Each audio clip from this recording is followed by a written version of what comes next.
তো আমার কাছে রয়েছে 10 ওয়াটের একটা এলইডি লাইট, যেটা 12 ভোল্টে চলে। এটাকে কব এলইডি বলা হয়, সিওবি এলইডি। এটা 12 ভোল্ট 300 থেকে 400 মিলি এম্পিয়ারে চলে। এটা আমি 10 টাকা দিয়ে কিনেছি। এটা আমি এখন জ্বালিয়ে দেখবো কীরকম আলো হয়। আমি এই অ্যাডাপ্টারটা দিয়ে জ্বালাবো, এই যে 12 ভোল্টের 3 এম্পিয়ারের অ্যাডাপ্টারটা দিয়ে। এখন আমি লাইটের সাথে অ্যাডাপ্টারের কানেকশনটা করে নিচ্ছি।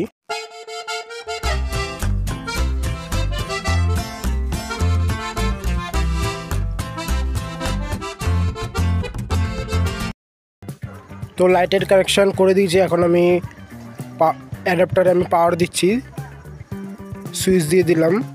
দেখতে পাচ্ছ এরকম আলো হচ্ছে। আলো কিন্তু অনেকটাই ব্রাইট আলো। একটা ঘরের মধ্যে এই লাইট যদি কোণাতে লাগানো হয়, অনেকটাই ব্রাইট আলো হচ্ছে। দেখতে পাচ্ছ তোমরা, দেখো কতটা ব্রাইট আলো। এখানে একটা মাত্র সিঙ্গেল লাইট রয়েছে, এটাতে এতটা আলো হচ্ছে। কিন্তু লাইটটা প্রচণ্ড পরিমাণে হিট হচ্ছে, এর জন্য হিটসিং লাগানোটা জরুরি। দেখতে পাচ্ছ আলো কিন্তু প্রচুর আছে, শুধু একটু হিট হচ্ছে, এই যা। তো ভিডিওটি ভালো লাগলে লাইক করে দিও, চ্যানেলে নতুন হয়ে থাকলে সাবস্ক্রাইব করে দিও। তো এরকম আরও এক্সপেরিমেন্টের ভিডিও দেখার জন্য তো টাটা।